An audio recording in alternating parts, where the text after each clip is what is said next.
Dear students, welcome back your channel success institute. तो बेटा आज हम ले आए हैं आपके इस लेक्चर में इलेक्ट्रिक फील्ड के वो छोटे से दो इंपॉर्टेंट टॉपिक जो आगे भी हमारे आने वाले चैप्टर में बहुत यूज होने वाले हैं बेटा।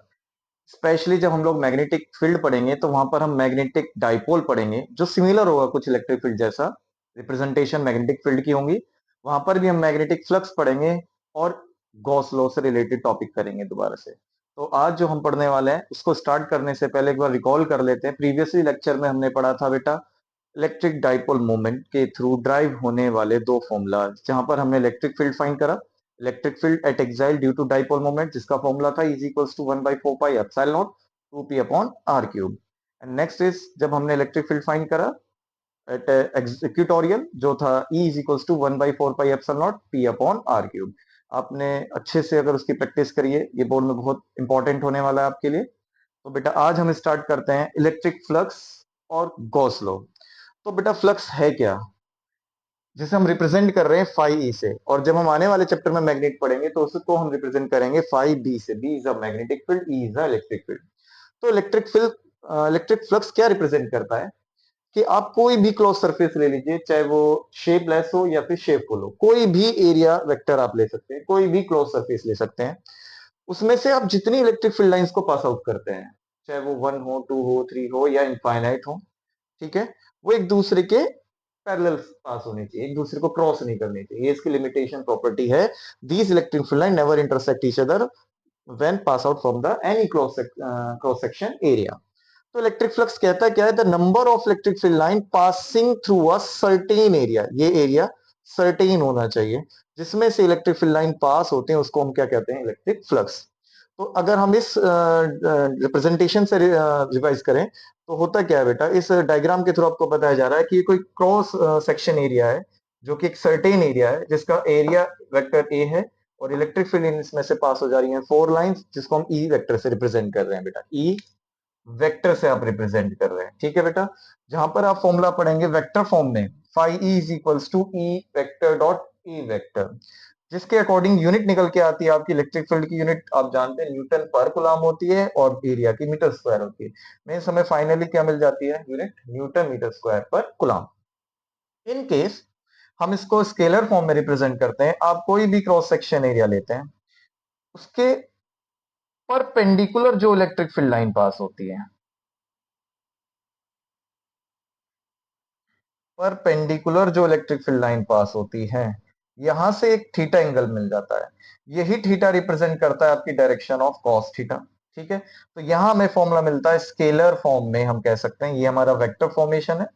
स्केलर फॉर्म में मिलता है ई ए, ये हमारा इलेक्ट्रिक फील्ड लाइन पास हो जा रही है, और ये हमारा एरिया हो जाता है। इस एरिया से जो इलेक्ट्रिक फील्ड लाइन परपेंडिकुलर ही निकल जाती है, जो एक एंगल बनाती है, सेंटर से एंगल बनाती है थीटा, तो उसको हम रिप्रेजेंट करेंगे ई ए कॉस थीटा। बहुत ही सिंपल सा है, आपको दो फॉर्मूले रखने हैं, एक ई वेक्टर डॉट ए वेक्टर और एक ई ए कॉस थीटा, जहां पर थीटा आपको गिवन होगा और हम न्यूमेरिकली इसको रिजोल्व कर सकते हैं। क्लियर हुआ कॉन्सेप्ट।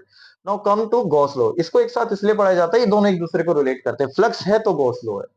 गॉस अपनी थ्योरी में क्या बताते हैं हमें कि जो नेट फ्लक्स होगा, जो नेट फ्लक्स होगा through any close surface equal the net total charge, means that the net flux through any closed surface, the net flux any closed surface equal the net charge, equal the net charge। देखो flux में कहीं भी charge को लेकर discussion नहीं है, तो इसमें इलेक्ट्रिक फील्ड है तो चार्ज को लेकर के डिस्क्राइब करा गॉस ने कि किसी भी क्लोज सरफेस में जितना भी फ्लक्स है, द नेट चार्ज इनसाइड, इस एरिया के जितना भी इनसाइड चार्ज होगा वो उस सरफेस के डिवाइडेड होगा एप्सिलॉन नॉट के। इट मींस कि फ्लक्स में जितना भी नेट चार्ज होगा वो किसके मल्टी डिविजनल होगा, एप्सिलॉन नॉट के। या फिर हम इसे इस तरह भी कह सकते हैं कि फ्लक्स के अंदर प्रेजेंट रहने वाला चार्ज 1/एप्सिलॉन टाइम के इक्वल हो जाता है। या फिर हम कह सकते हैं किसी भी फ्लक्स के अंदर जितना भी आपका चार्ज है, नेट चार्ज है, वो उस सरफेस के डिवाइजेबल होता है एप्सिलॉन नॉट के। क्लियर है। तो फॉर्मूला आपका क्या रहेगा, ई क्लोज इंटीग्रल आपको लगाना, ये integral is a close surface, E dot D A is equals to charge upon में एप्सिलॉन नॉट। यहाँ पर चार्ज, यहाँ पर आप वैल्यू जानते हैं 8.85 टू 10 की पावर -12 पुट करेंगे और आपका फाइनली रिजल्ट आ जाएगा। अच्छा बेटा, ये जो फ्लक्स होता है, ये डिपेंड करता है इलेक्ट्रिक फील्ड लाइंस और एरिया पर। फॉर एग्जांपल ये हमने तीन अलग अलग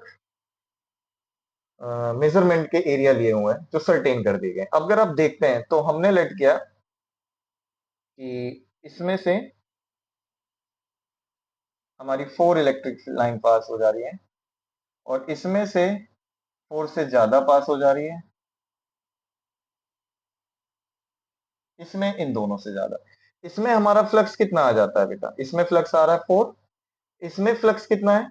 1 2 3 4 5 6 3 6, और यहाँ पर 1 2 3 4 5 6 7 8, यहाँ पर फ्लक्स कितना आ जा रहा है हमारा 8 according to electric field lines. Means the flux depend on the area vector, कि एरिया चेंज होने से फ्लक्स भी चेंज हो रहा है।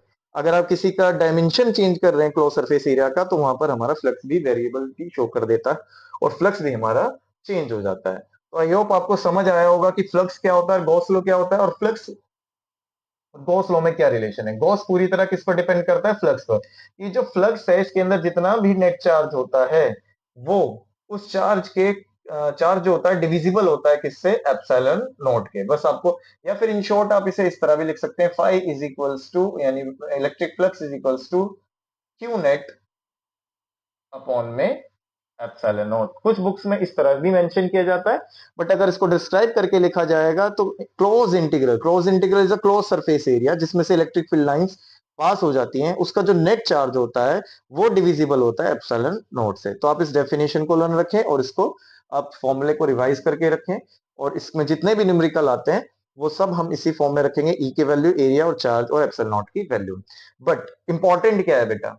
इंपॉर्टेंट है कि हम गॉस लॉ से ज्यादा बोर्ड के अंदर गॉस की एप्लीकेशंस को रिजोल्व करेंगे, जो हमारे कमिंग लेक्चर का पार्ट होगा।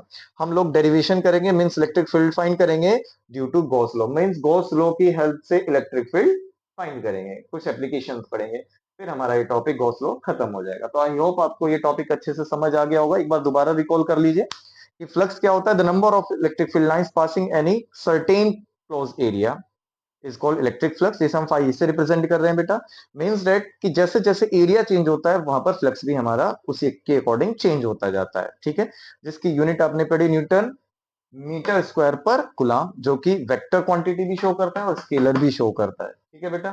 फिर हमने पढ़ा बेटा गॉस लॉ, कि किसी भी फ्लक्स से जितनी इलेक्ट्रिक फील्ड लाइन पास हो जाती है उसमें जो चार्ज होता है वो डिविजनल होता है किसके? एप्सिलॉन नॉट के। जहां मिलता है हमें close integral E dot D is equals to Q net upon में एप्सिलॉन नॉट। तो आपको ये टॉपिक अच्छे से क्लियर हो गया होगा, इसकी प्रैक्टिस कीजिए, नोट्स प्रिपेयर कीजिए। अब नेक्स्ट टॉपिक में मिलेंगे हम गॉस लॉ की एप्लीकेशन के साथ। Thank you so much, have a nice day.